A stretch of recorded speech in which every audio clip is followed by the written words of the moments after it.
Terima kasih Chandra. Oke, tadi itu perkenalan dari kelompok 10. Atas nama saya Zra Tienfung, yang kedua Selina Deslia, yang ketiga adalah Zahra Novia, yang keempat adalah Putri Oktaviani, yang kelima adalah Alifia Safa Ananda, yang keenam adalah Muhammad Raihan. Tentu saja dia tidak datang. Oke, lanjut.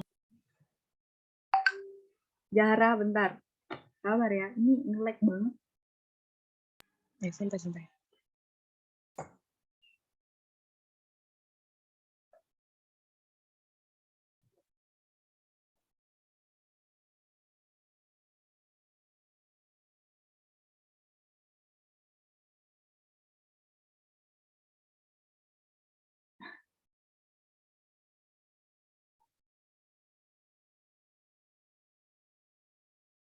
Ini bisa tampilin PDF-nya aja nggak sih?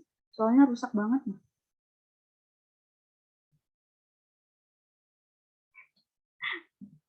Anu yang itu loh, kelompok 10. Bentar.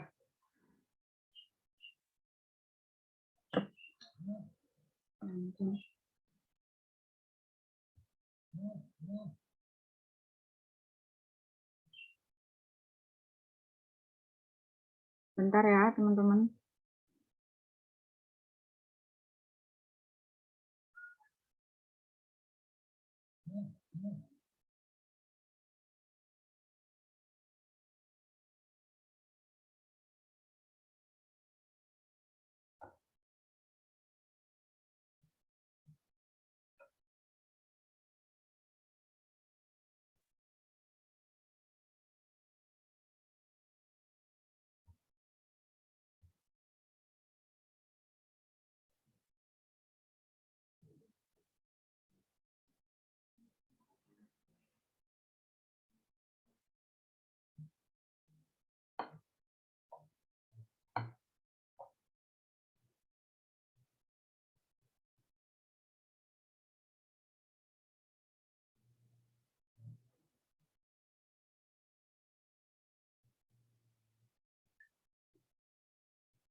Oke, Selina. Oke, Rara, lanjutin. Perkembangan ilmu pengetahuan kedokteran dan psikologi. Perkembangan ilmu pengetahuan termasuk kedokteran dan psikologi di berbagai pelosok dunia merupakan konsekuensi globalisasi yang dibawa oleh kolonialisme terutama pada awal abad ke-17 yang membawa tentara Spanyol, Inggris, Portugis, Belanda, dan Prancis menjelajahi 3 benua besar yaitu Asia, Afrika, dan Amerika. Upaya yang awalnya adalah perdagangan kemudian berlanjut menjadi aneksasi atau pencaplokan wilayah-wilayah yang tak bertuan atau kerajaan-kerajaan kecil yang lemah sebagai hadiah bagi raja dan ratu mereka. Kolonialisme tidak hanya membawa dan mempertukarkan barang dagangan, tetapi juga ideologi, nilai budaya, dan keagamaan. Baik melalui pendidikan maupun pendirian, fasilitas bagi penduduk kolonial yang menemukan tempat untuk menetap adalah gereja, masjid, dan sekolah. Kita akan menengok sejarah profesi kedokteran modern di Indonesia yang tidak dapat dilepaskan dari perkembangan psikologi dan waktu penjajahan.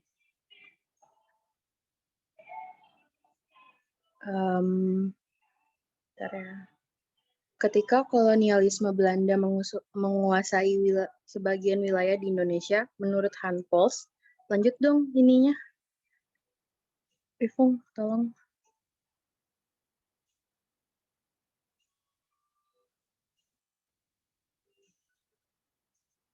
Bisa nggak? Ya maaf, ini ngelik-ngelik soalnya. Aku lanjut aja nggak apa-apa kah? Oh, ya. Menurut Han Pols 2010, dokter Belanda mulai belajar dari ahli farmasi lokal atau tukang jamu dan meneliti berbagai ramuan herbal yang dipakai secara efektif dalam membantu masyarakat yang mengalami masalah kesehatan. Kritikan ilmiah disertai berbagai penelitian dan publikasi ini berlangsung lebih dari 2 abad sampai berkembangnya teknologi kedokteran modern dengan penemuan teori kuman Pasteur, teknologi bedah yang lebih canggih, dan juga penggunaan sinar X untuk Röntgen. Oke, selanjutnya siapa kita ya? Selanjutnya Selina. Oke, bentar ya. Kedengaran nggak suaraku? Kedengaran. Oke, lanjut. Perkembangan psikologi di Indonesia merupakan ramuan antara semangat mempelajari manusia di luar masyarakat Eropa yang dianggap masih primitif, baik dari sisi budaya, biologis, terutama karena pengaruh teori evolusi Darwin, psikologis, karakter dan jiwa manusianya, maupun kepentingan kekuasaan rezim kolonial untuk melegitimasi kebijakan dan melanggengkan kekuasaan mereka. Tentu saja ini tidak berarti bahwa pelayanan real bagi masyarakat tidak memperoleh manfaat dan dari berbagai studi yang dilakukan. Hanspol 2007 mencatat bahwa sumber data dan informasi yang digunakan untuk memahami jiwa, karakter, dan kepribadian masyarakat jajahan dalam hal spesifik ke masyarakat Pulau Jawa adalah studi antropologis yang bersifat Darwinian dan studi serta praktik psikiatri. Studi antropologis itu studi yang mempelajari tentang manusia di sepanjang sejarah perilaku manusia dari masa ke masa. Selanjutnya, premis utama dari berbagai studi ini adalah bahwa masyarakat Jawa mengalami ketinggalan proses evolusi dibanding masyarakat Eropa. Ketinggalan dalam proses evolusi ini tidak hanya dipengaruhi oleh faktor-faktor lingkungan, tetapi juga oleh faktor internal dalam diri manusia itu sendiri, termasuk genetikanya. Ketinggalan dalam proses evolusi ini dideskripsikan sebagai kekanak-kanakan, lebih emosional dan lebih rasional, sangat sensitif dan malas. Mereka juga meromantisasi bahwa jiwa seorang dari timur itu lebih feminim. Kesimpulan ini juga dipengaruhi oleh pengamatan dokter seperti Emil Kraepelin 1856 sampai 1926. Seorang psikiater yang dikenal sebagai pelopor studi tentang skizofrenia dan bipolar yang mengunjungi Jawa pada tahun 1903 dan melakukan penelitian skizofrenia kepada 100 pasien masyarakat Jawa di Rumah Sakit Jiwa Bogor. Jadi, skizofrenia itu merupakan gangguan yang mempengaruhi kemampuan seseorang untuk berpikir, merasakan, dan berperilaku dengan baik. Gejalanya itu mereka mengalami halusinasi, delusi, kekacauan dalam berpikir dan perubahan sikap, dan juga kesulitan membedakan antara kenyataan dengan pikiran pada dirinya sendiri.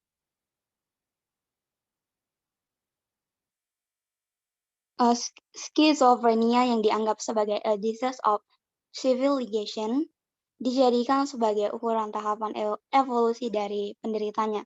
Walaupun skizofrenia cukup lazim di antara masyarakat Jawa saat itu, manifestasinya sangat berbeda dengan populasi Eropa dan Tiongkok. Pasien Jawa tidak mengalami depresi yang sangat berat, tidak sangat kompleks atau perit, halusinasi pendengaran dan visual yang tidak terlalu tampak jelas, serta mengalami episode agresif atau mengamuk dalam waktu pendek yang diikuti oleh demensia. Demensia itu merupakan kondisi yang ditandai dengan penurunan setidaknya dua fungsi otak seperti hilangnya memori dan kemampuan menilai. Dengan demikian, prognosis pasien Jawa lebih baik dari pasien Eropa maupun Tiongkok. Kraepelin menyatakan bahwa manifestasi klinis tersebut merupakan pencerminan rendahnya tingkat perkembangan peradaban Jawa. Ia yakin bahwa pengetahuan mengenai ciri-ciri psikiatris terhadap pasien akan membantunya memahami hakikat natural dari kepribadian mereka. Oleh karena itu, studi seperti ini mempertebal keyakinan pada dokter kolonial bahwa kepribadian Jawa secara inherent memang patologis. Premis ini kemudian dibuktikan lagi oleh psikiater Belanda yaitu Petrus Henry Mary Travaglino yang datang ke Jawa dan menjadi direktur rumah sakit Jiwa Lawang dekat Malang. Studinya tentang primitive psyche mengkonfirmasi bahwa sedikit masyarakat Jawa yang mengalami halusinasi visual serta pendengaran dan mereka pulih lebih cepat. Mereka juga menunjukkan manifestasi emosional 10 kali lebih sering dari pasien Eropa.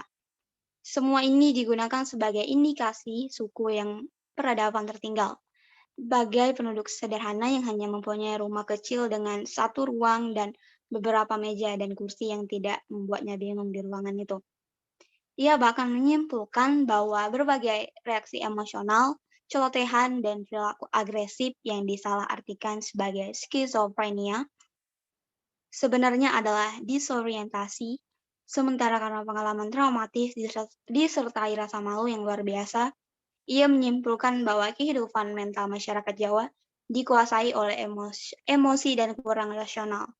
Akibatnya individualitasnya kurang berkembang karena terjerat identitas komunal. Komunal adalah perasaan sentimen bersama berdasar ikatan. Semua ini didukung keprimitifan kepribadian dan peradaban mereka. Temuan atau kesimpulan seperti itu tidak memicu pemerintah kolonial untuk memperbaiki kebijakan publik yang diskriminatif dan opresif. Alasannya adalah karena persoalan yang dihadapi oleh suku bangsa Jawa adalah faktor internal. Pemerintah Belanda tidak dapat melakukan tindakan apapun, baik melalui pendidikan formal maupun agama, untuk mengubah nasib mereka. Ini artinya mempertahankan diskriminasi dan praktik segregasi terhadap penduduk jajahan. Hanspo 2007 juga mengutip pandangan Jacob Hermann Friedrich Kohlberger yang ditulis pada tahun 1906 dan 1907 mengenai otak orang Jawa. Ia juga menyatakan bahwa orang Jawa bersifat kekanak-kanakan, sangat mudah dipengaruhi, emosional, dan sering berubah-ubah atau tidak menentu.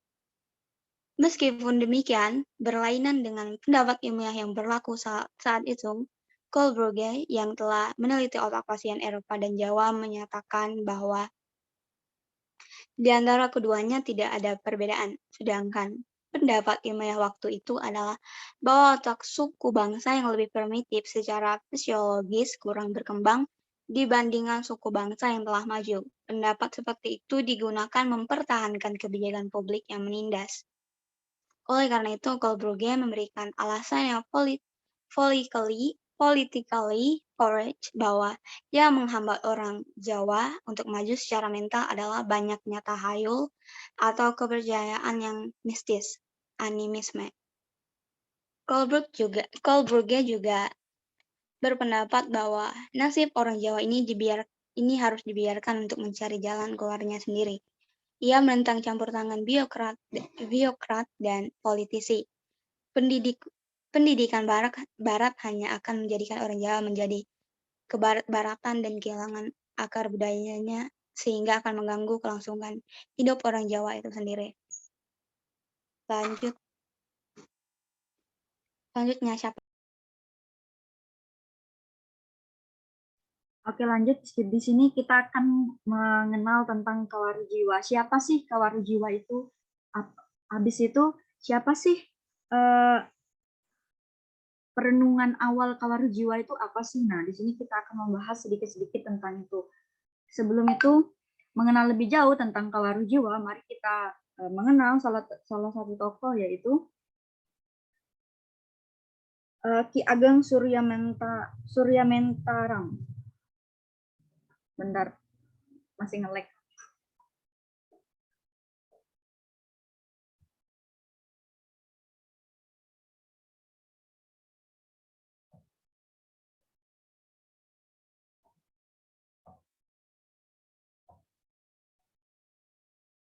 Nah, di sini kita akan membahas tentang Ki Ageng Suryamentaram. Nah, Ki Ageng Suryamentaram lahir di Jogja pada tanggal 20 Mei 1892 dan beliau juga meninggal pada 18 Maret 1962 di Jogja.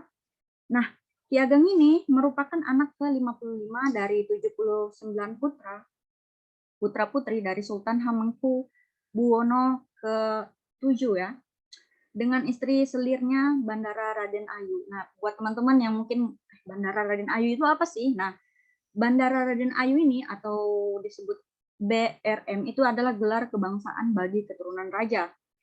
Habis itu istri selirnya itu adalah Retna Madayo Putri Patih Durejo ke-6 yang kemudian bergelar Pangeran Cakriningrat. Nama kecil Ki Ageng itu adalah Bandar Raden Mas, sama seperti kayak yang tadi.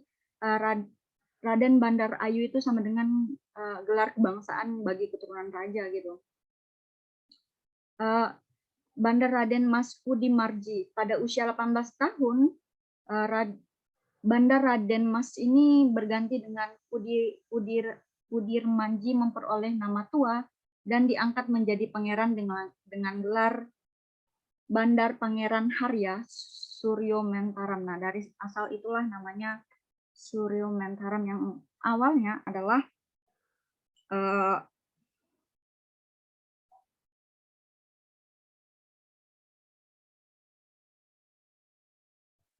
apa tadi? Maaf. Nah, di sini adalah saya sedikit menjelaskan tentang perjalanan karir Ki Ageng Suryamentaram ini. Setelah menyelesaikan pendidikan dasar di Sri Manggati di Karaton, ia menempuh pendidikan di Klein Ambetenar, itu pendidikan kursus gitulah. Nah, di sini dia tempat belajar bahasa Belanda, Inggris, dan Arab. Ia belajar agama Islam dari K.H. Ahmad Dahlan, itu adalah pendiri Muhammadiyah. Nah, Ki Ageng ini hobinya itu adalah membaca, terutama mengenai sejarah dan filsafat, dan tentu saja ilmu jiwa. Setelah itu, Ki Ageng seiring berjalannya waktu, kehidupan di lingkungan karaton ternyata tidak memberikan ketentraman kepada Suryamentaram. Beliau merasa tidak puas karena merasa belum pernah bertemu orang. Aktivitas keraton yang ditemuinya hingga memasuki masa remaja adalah interaksi ndro abadi, yang tampak darinya hanya yang disembah, yang diiba, yang dia perintah, sehingga yang berlaku di dalamnya adalah memerintah, marah, dan memohon. Nah, Suryamentaram ini merasa hanya menjadi orang-orang alias manusia palsu gitulah. Suryamentaram ini mau merasa bahwa dirinya sebagai orang yang telah berkamuflase oleh pakaian yang perhiasan berupa emas dan berlian yang dikenakannya, kayak gitu. Pakaian indah dan perhiasan mewah membuat dirinya tuh seakan-akan berbeda dengan kebanyakan orang. Dia merasa saat itu dia merasa dia berbeda dari kebanyakan orang gitu. Pada saat itu ia berkata kepada dirinya sendiri, jika Suryamentaram ini tidak lagi memiliki harta dan benda, kedudukan atau wibawa, yang tersisa hanyalah orang saja. Ketidakpuasan terhadap hidup menjadikan Suryamentaram sering keluar karaton ke tempat-tempat yang dianggap mampu mendatangkan ketenangan, seperti menjelajahi gua Langges, pantai Prangkis, dan makam-makam keramat. Jadi dia sering menjelajahi kayak gitu, tempat-tempat kayak gitu.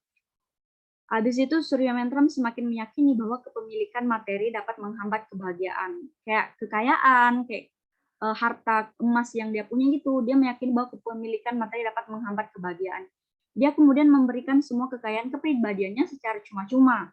Ia memberikan mobilnya kepada supirnya dan memberikan kuda miliknya kepada pengurus kudanya. Dan pada akhirnya Suryamentaram meninggalkan karaton menggunakan nama samaran Notododongso, memakai pakaian layaknya pedagang kecil. Jadi dia pergi menyamar waktu itu dan menggunakan nama samaran, yaitu Nododongso. Nah, dia pergi ke Cilacap untuk berjualan batik. Ayahnya Sultan Hamengkubuwono yang ke-7 itu mengutus orang untuk mencarinya, ya kan? Ya nggak mungkin kan seorang ayah gitu nggak mencari anaknya. Nah, Ia mengutus orang untuk mencarinya. Para utusan itu kemudian menemukan Suryamentram di daerah Korea dan masih membujuknya untuk kembali ke Kratana.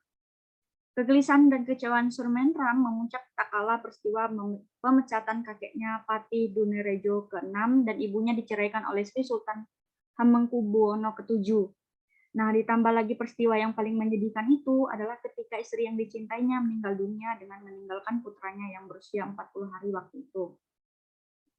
Kematian orang-orang yang dicintainya itu pun tak pelak membuat Suryamentram benar-benar sedih dan terpukul. Sedihnya. Setelah Sri Sultan Hamengkubuwono ke-8 dinobatkan sebagai raja, Suryamentram kembali mengajukan permohonan untuk melepas gelar pangerannya dan kali ini dikabulkan. Suryamentram menolak menerima tunjangan hidup yang ditawarkan oleh Belanda dan malah menerima tunjangan pensiun yang jumlahnya jauh lebih kecil dibandingkan oleh keraton kepadanya sebagai tanda hubungan kekerabatan. Jadi dia lebih memilih menerima tunjangan pensiun itu yang jumlahnya lebih kecil gitu. Hal ini yang cukup beralasan karena Suryamentram menganggap ia tidak pernah bekerja untuk Belanda. Setelah ia melepas kedudukannya sebagai pangeran, Suryamentram merasa lebih bebas dan tidak terikat lagi.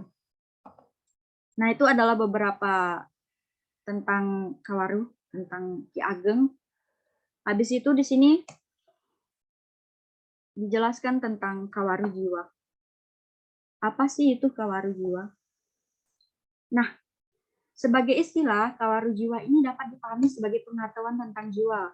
Ilmu ini banyak menganalisis fenomena jiwa dan inti pribadi manusia. Jiwa manusia dipahami sebagai sesuatu yang dapat rusak atau binasa.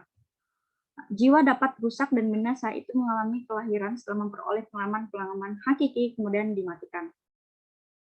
Nah, ilmu Kawaru Jiwa adalah ilmu mengenai jiwa dan segala wataknya. Dengan belajar Kawaru Jiwa, seorang diharapkan dapat hidup jujur, tulus, percaya diri, tentram, tenang, penuh kasih sayang, mampu hidup berdampingan secara baik dengan sesamanya dan dalam lingkungannya, serta memenuhi rasa damai. Ya, seperti itulah tentang Kawaru Jiwa.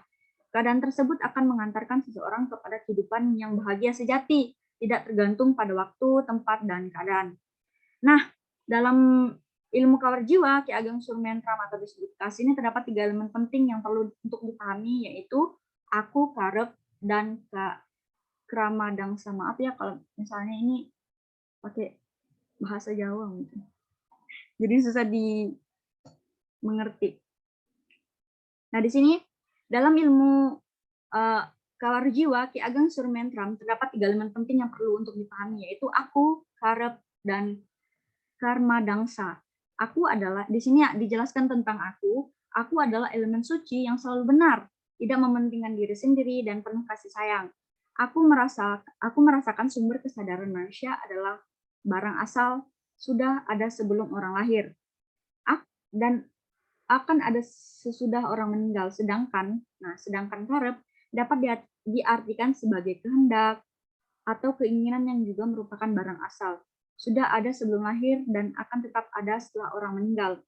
Karep sangat mementingkan diri sendiri dan ingin menang sendiri. Karep sifatnya mengembangkan dan mengerut.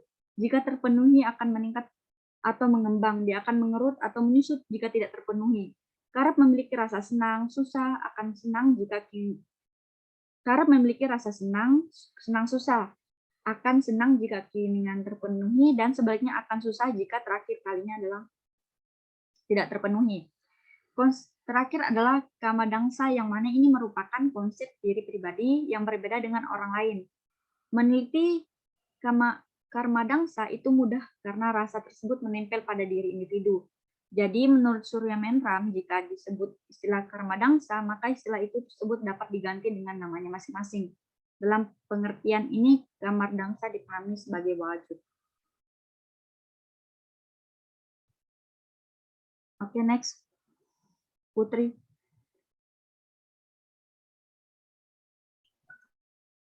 Oke.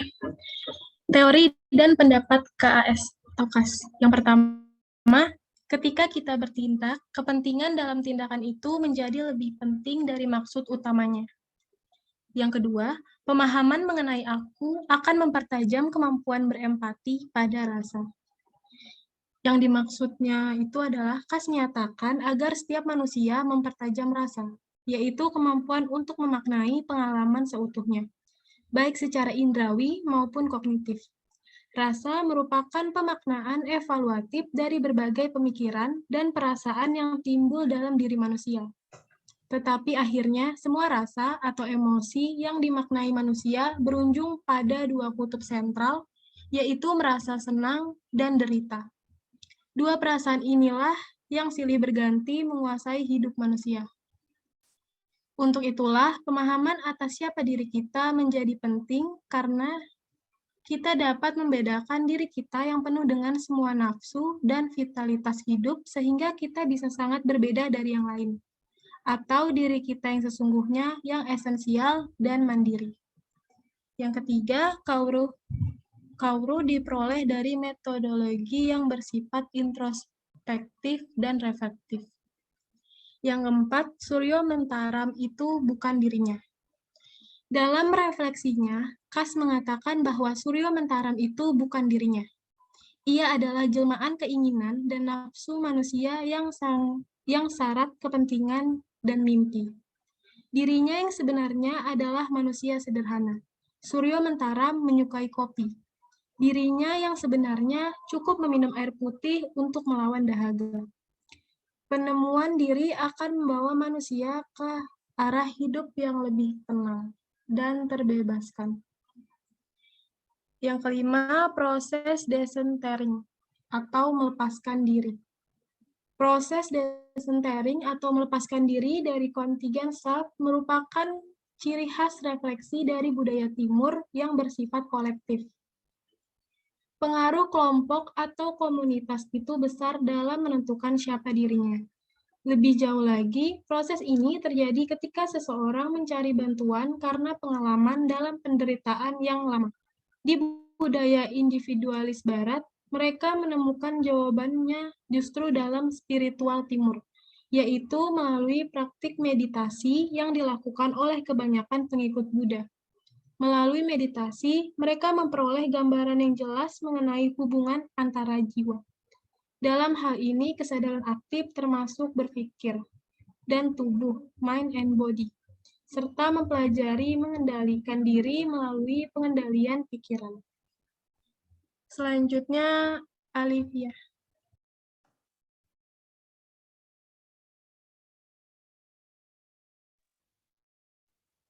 Oke. Jadi kesimpulannya, perkembangan ilmu pengetahuan termasuk kedokteran dan psikologi di berbagai pelosok dunia merupakan konsekuensi globalisasi yang dibawa oleh kolonialisme. Ini berlangsung sampai Perang Dunia Kedua selesai.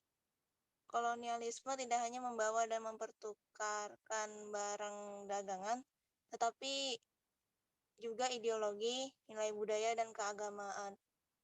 Sejarah profesi kedokteran modern di Indonesia bermula dari kolonialisme Belanda yang menguasai wilayah Indonesia. Namun karena mereka tidak selalu berhasil mengobati penyakit, menurut Hans Pols tahun 2010, dokter Belanda akhirnya mulai belajar dari ahli farmasi lokal dan meneliti berbagai ramuan herbal, dan akhirnya pengobatan tradisional masuk dalam pendidikan kedokteran modern pada Desember tahun 2012. Sejarah perkembangan psikologi di Indonesia bermula dari semangat mempelajari manusia di luar masyarakat Eropa, baik dari sisi budaya, biologis, psikologis, maupun kepentingan kekuasaan rezim kolonial. Kemudian muncullah sebuah premis bahwa masyarakat Jawa mengalami ketinggalan proses evolusi dibanding masyarakat Eropa. Menurut Kohli, bahwa yang menghambat orang Jawa untuk maju secara mental atau proses evolusi yang maju adalah bahwa tahayul dan kepercayaan yang mistis atau animisme. Kemudian Profesor Dr. Slamet Imam selaku Bapak Psikologi Modern Indonesia mengimbau membuka psikologi untuk membantu psikiatri dan memenuhi rekrutmen khususnya anggota ABRI dan birokrasi.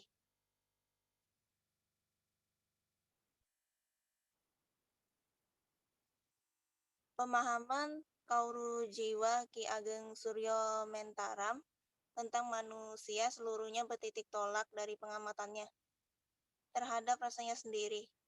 Metode yang digunakan adalah mode fenomenologi empirik eksperiensial dengan corak weru dewe, ngerti dewe, dan kerasa dewe yang didasarkan pada pengalaman dan percobaannya dalam interaksinya dengan persepsi menanggapi rasanya sendiri terhadap rasanya orang lain di dalam rasanya sendiri dan interaksinya dengan persepsi menanggapi gagasan rasa pikirannya sendiri. Berbagai konsep dan metode dalam pendekatan psikoterapi dewasa ini memiliki padanannya dalam wejangan Kauru Jiwa Ki Ageng Suryo Mentaram. Kanda takon dengan ngudari reribet antara bangkokan atau terapis dan pelajar atau klien memiliki dasar psikoterapi yang ditawarkan Kauru Jiwa.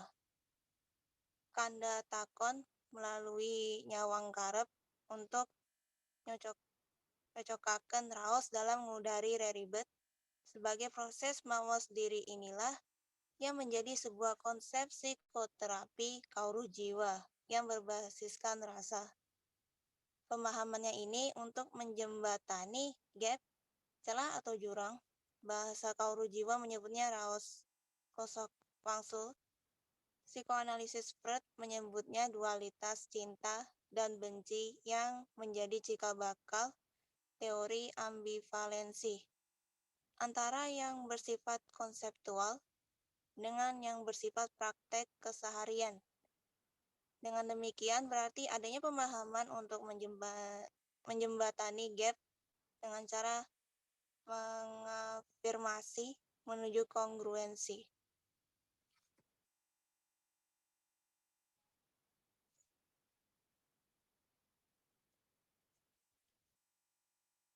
Yang dalam bahasa Kauru Jiwa menyebutnya luluh. Si sirnaning raos aku koe antara yang konseptual teoritik versus yang empirik eksperiensial, yang nyata versus yang ilusi, rasanya sendiri versus rasanya orang lain. Dengan memahami gap ini, sehingga rasa bisa lebih tentram dan berdamai dengan dirinya. Dan rasa bisa menjadi lebih sehat dan selalu memfokus pada saiki, kene yo gelem, yang telah sesuai dengan alur sebab kedadosan atau sebab dan kejadian dari sebuah kasunyatan atau kenyataan yang ada.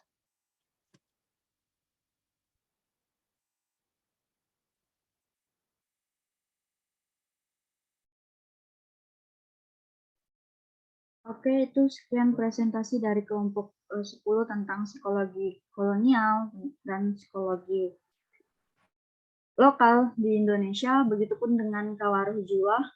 Buat teman-teman, jika ada yang ditanyakan, saya beri kesempatan 5 pertanyaan.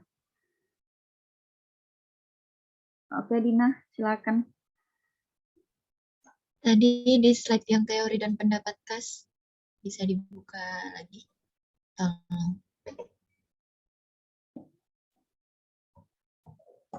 Bentar.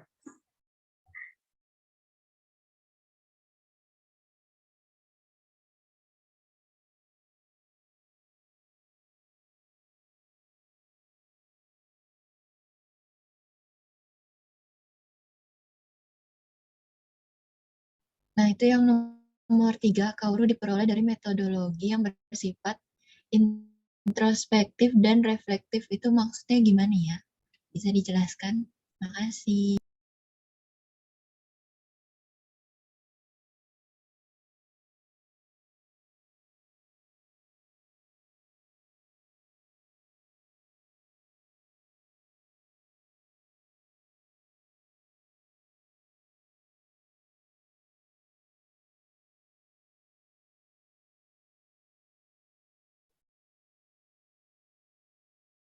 Masih ada 4.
Ada lagi pertanyaan atau cuma itu saja?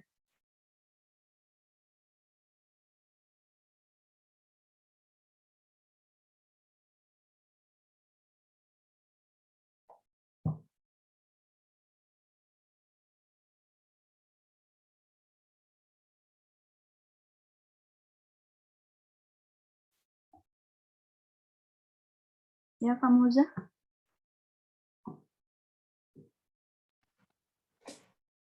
Jadi inti dari yang sudah kalian jelaskan itu apa? Oke, thank you.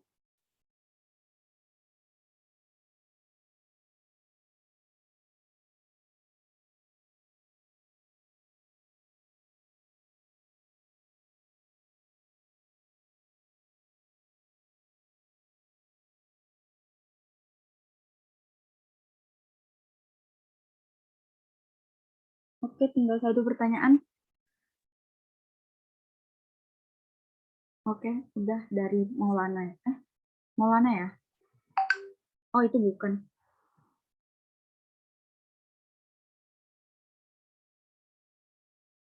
Tadi dari Dina, Kak Moza, dari Vira sama Angelina. Satu lagi,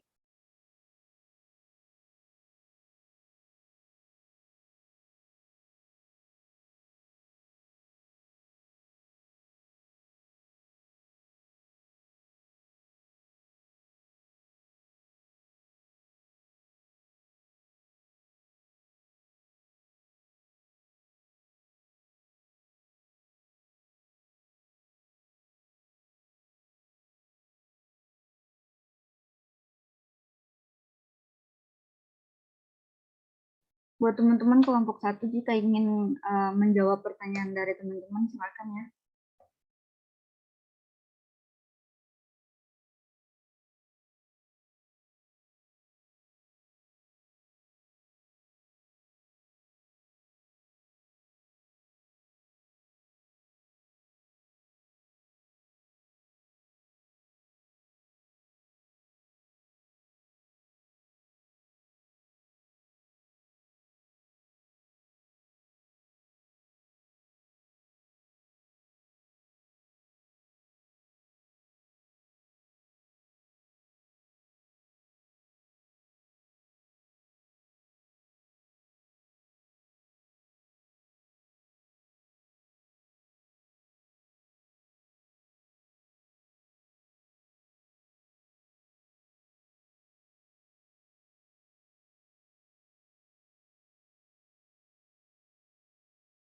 Oke, terima kasih Maulana atas pertanyaannya. Untuk sesi pertanyaan kali ini saya tutup. Buat teman-teman kelompok 10 ya dijawab, jangan didiemin.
Saya akan menjawab pertanyaan dari Dina, tapi tunggu sebentar dulu. Ada kendala.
Sambil nunggu kelompok 10 menjawab pertanyaan dari teman-teman yang lain. Yang tadi kelompok 9 masih ada yang belum jawab kan? Silakan dijawab dulu.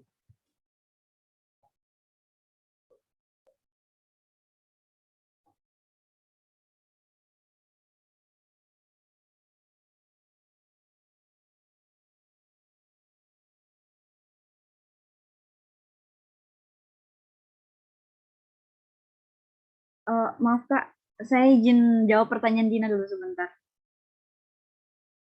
Oke. Oke, di sini saya tidak tahu, namanya kita belajar ya, jadi harus berpikir kreatif. Buat ini jawabannya mungkin salah atau benar, saya tidak tahu, jadi mohon maaf. Nah, di sini saya cari dulu apa itu introspektif dan relatif. Nah, metode introspektif itu dipahami sebagai produser yang digunakan seseorang subjek memusatkan perhatiannya pada isi dan proses mentalnya sendiri.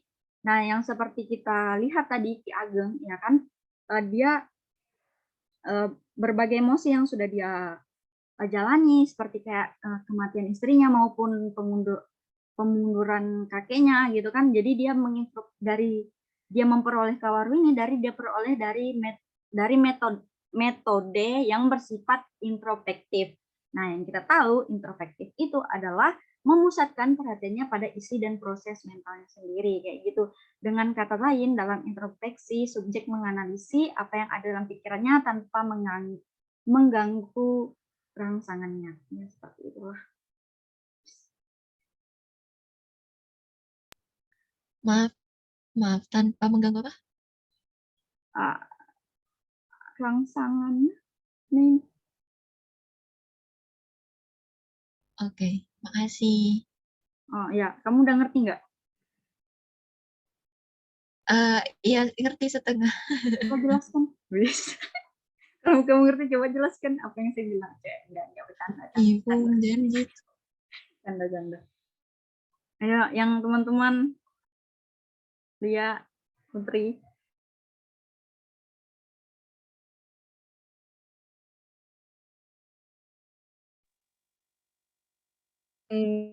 Bang Moja, ini bolehkah menjawab yang tadi kelompok 9? Langsung dijawab aja. Oke, jadi ada teori yang dikemukakan sama Seligman itu tentang learned helplessness theory. Jadi learned helplessness theory merupakan pengembangan dari teori psikologi positif yang sekarang sangat besar pengaruhnya pada pengalaman depresi dan sistem pembelajaran.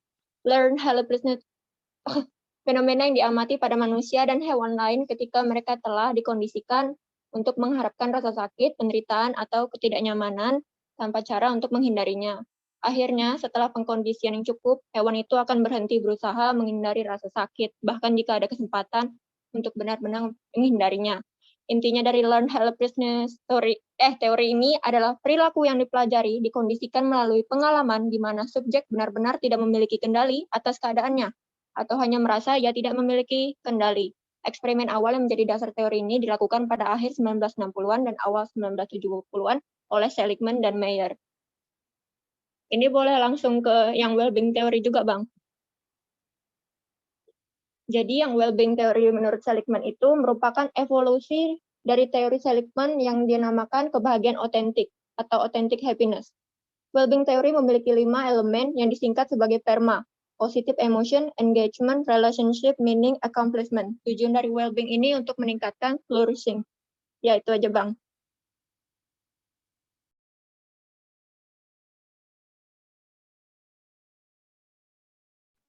Terima kasih.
Ini kelompok 10 kalau mau jawab, jawab aja. Nggak usah izin-izin.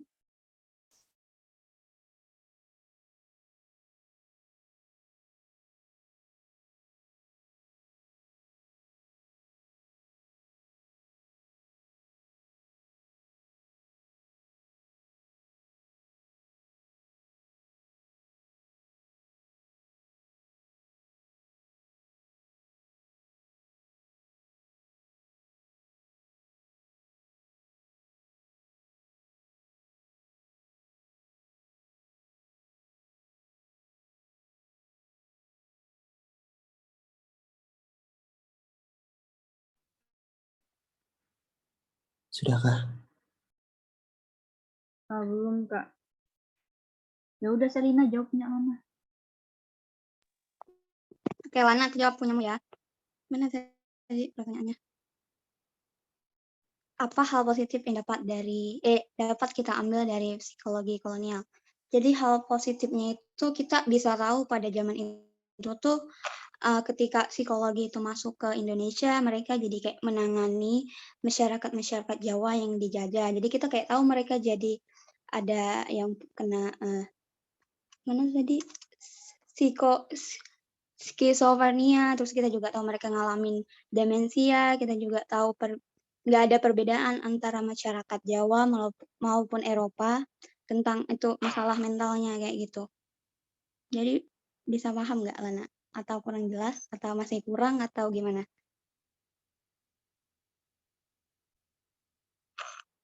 Maulana. Astagfirullah. Gimana dia?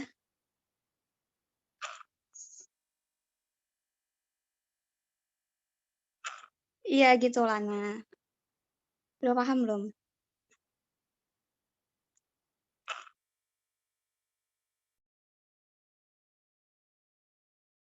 Ya, enggak, Nana, udah ditutup pertanyaannya. Kita ngejar waktu.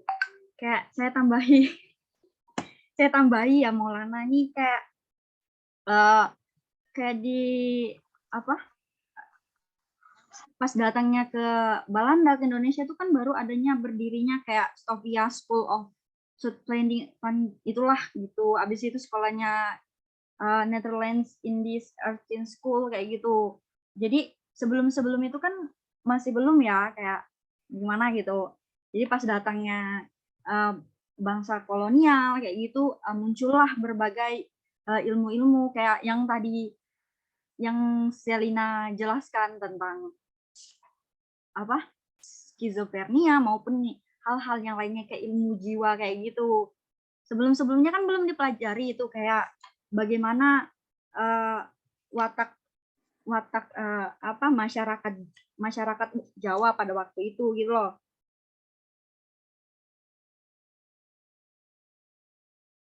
Apakah sudah jelas gitu?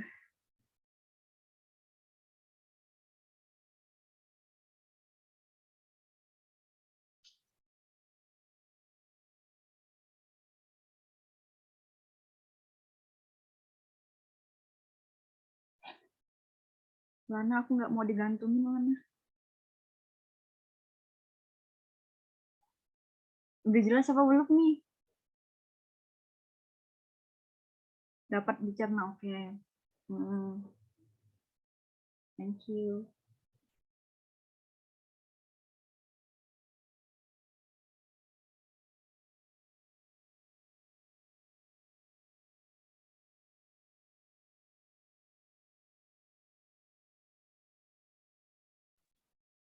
Oke, jadi aku di sini mau ngejawab pertanyaan dari Yosefa Silviana. Bisa nggak berikan contoh dari kepentingan dalam tindakan itu menjadi lebih penting dari maksud utamanya? Contohnya itu sebagai seorang ibu yang baik, dia tuh memberikan hadiah untuk putrinya yang berulang tahun. Tidak saja kewajiban, tetapi juga kebahagiaan tersendiri, karena ia masih mampu memberi yang akan memberikan kesan positif pada putrinya dan orang lain di sekitarnya. Itu kepentingan. Oleh karena itu, ketika sang putri menerima kado itu tanpa memberikan ekspresi senang atau bahkan menegur ibunya mengapa memberikan sesuatu tanpa bertanya kepadanya dahulu, ibu menjadi sedih, kecewa, dan marah. Inilah yang dimaksud Kes bahwa ketika kita bertindak dan dalam tindakan itu kita memperhitungkan reaksi orang lain, kepentingan dalam tindakan itu menjadi lebih penting dari maksud utamanya. Bisa dipahami?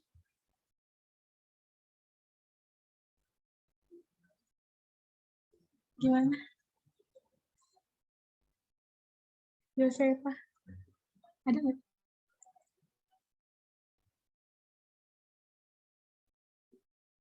Ada Yosefa. Bentar,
Masih ada berapa pertanyaan lagi yang belum jawab? 2.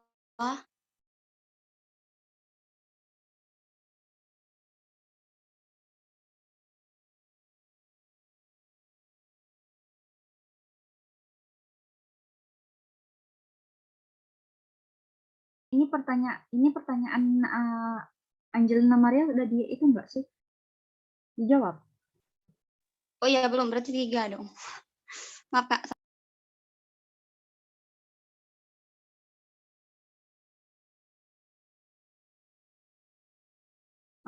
Saya akan menjawab pertanyaan dari Angelina Maria, bertanya di slide kesimpulan tentang maksud dari kedua itu apa ya?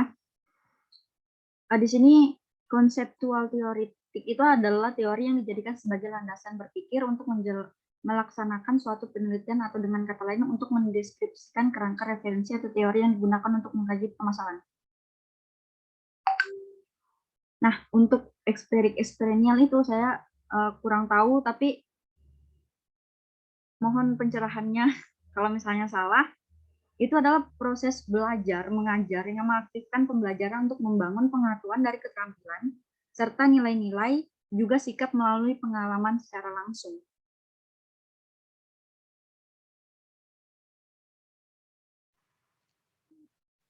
Pengalaman secara langsung tuh maksudnya kayak mana?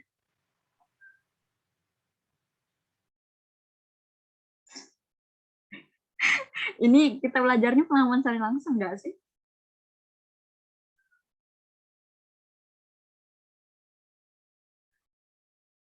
Kak Moza kayaknya agak keluarkan, Kak Moza, keluarkan. Pertanyaannya pengalaman secara langsung itu pengalaman secara langsung yang bagaimana lagi yang kau tanyakan? Contohnya gitu nah maksudnya.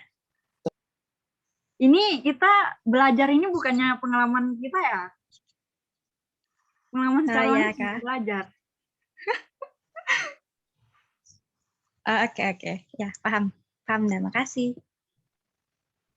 Ya, untuk habis itu ini lagi affirmation sama congruent.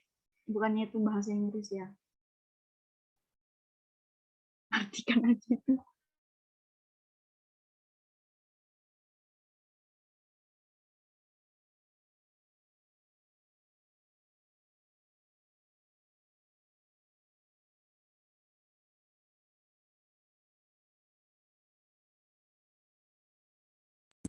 Itu tadi siapa sih yang nanya itu?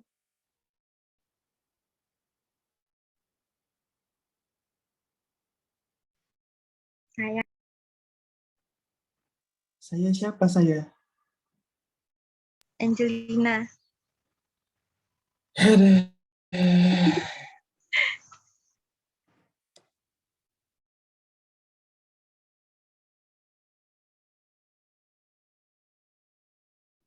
Yuk, yang itu yuk. Kira punya yuk.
Saya mau jawab punya Kak Moja tadi. Jadi Kakak tanya kesimpulannya ya? Yang saya dapatin ya. Oh, nanti aja. Kelihatannya Kakak ngomong nanti tadi. Inti. Oke, jadi inti yang saya dapat tuh kayak psikologi kolonial ini, psikologi Indonesia itu nggak lepas dari itu penjajahan kolonial gitu, Kak. Jadi semua psikologi tuh kayak berawalnya dari situ kayaknya. Menurut saya yang saya dapat, terus tuh Kauruh Jiwa itu kayak metodologinya itu tadi cara digunakan untuk memperoleh kebenarannya itu dengan cara introspeksi, yaitu penilaian diri itu Ki Ajeng itu sendiri, terus tuh reflektif juga, dia secara terus-menerus, terus tuh giat dan mempertimbang-timbangkan dengan seksama segala sesuatu yang dia cari itu, segala kebenaran yang hasil dari kauruh jiwanya gitu Kak, yang saya dapatin. Bisa dimengerti?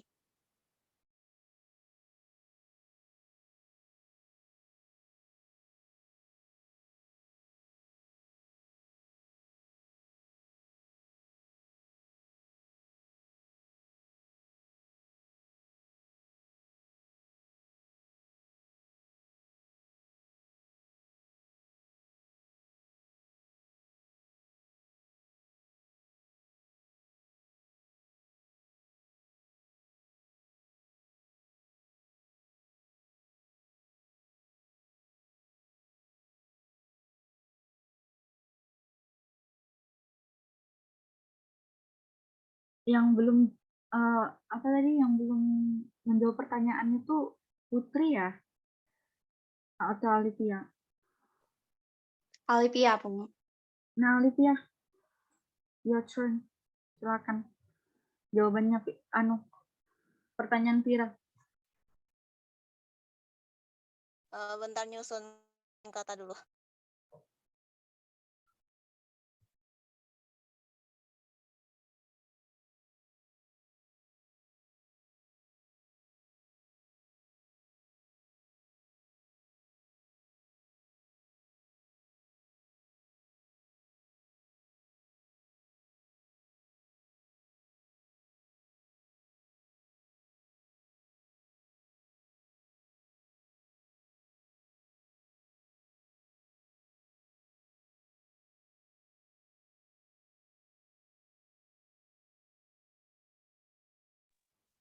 Baik, saya akan menjawab pertanyaan Immanuel tadi.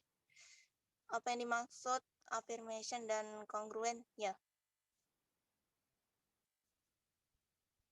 Iya.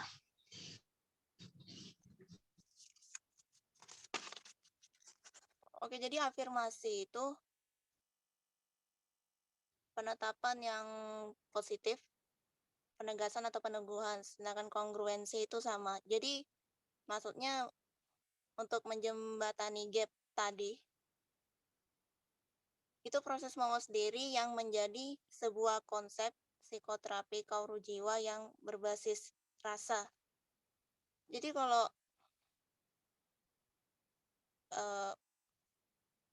psikoterapi kauruh jiwa kan itu menuju kebahagiaan kan yang berbasis rasa. Jadi harus yakin dulu afirmasi itu bahwa saya akan bahagia gitu. Saya harus bahagia gitu. Itu afirmasinya. Nah, kongruensinya dengan menyamakan rasa itu untuk jadi bahagia gitu. Jadi sebelum kamu teguh bahwa saya akan bahagia kan sebelumnya nggak bahagia kan gitu. Ya, jadi harus menyamakan rasa ini dulu baru bisa bahagia gitu. Jelas? Oh, jadi maksudnya itu afirmasi tadi tuh kita tuh meyakinkan diri dulu. Habis itu baru proses merasakannya. Apa sih? Ya pokoknya gitulah. Ya, menyamakan perasaan sebelum bahagianya tadi itu. Iya, oke, paham. Makasih. Ya. Oke, semua pertanyaan semua sudah dijawab, 5 pertanyaan. Terima kasih buat teman-teman maupun kelompok saya. Saya tahu Anda sangat berjuang sekali. Sebelum mengakhiri presentasi kali ini, kita sudah mengetahui banyak tentang psikologi kolonial maupun lokal, tentang kawah jiwa, Ki Ageng, kayak gitu. Mungkin kalau misalnya teman-teman punya banyak pertanyaan, nanti kita bahas lagi di WhatsApp, mungkin karena waktunya nggak cukup di sini. Atau enggak tanya Kak Moza, jadi lebih tahu. Oke, sebelum mengakhiri ini, saya punya pantun nih buat teman-teman semua. Bujang dan darat, tinggi semampai, senyum dan sapa menggugah naluri. Semua pun udah usai, saatnya mundur diri. Asik. Cakep. Thank you buat teman-teman semua maupun Kak Moza. Ini udah stres banget.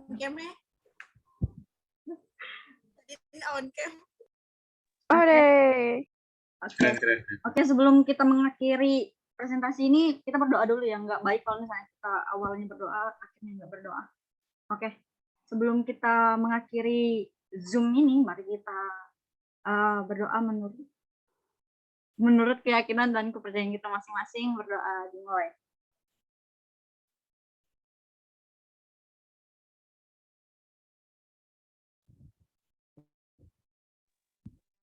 Amin. Amin. Berdoa tidak pernah selesai. Oke teman-teman, maaf ya kalau misalnya ada salah kata maupun sudah maksudnya memakan waktu banyak gitu loh. Takut menjawab sih.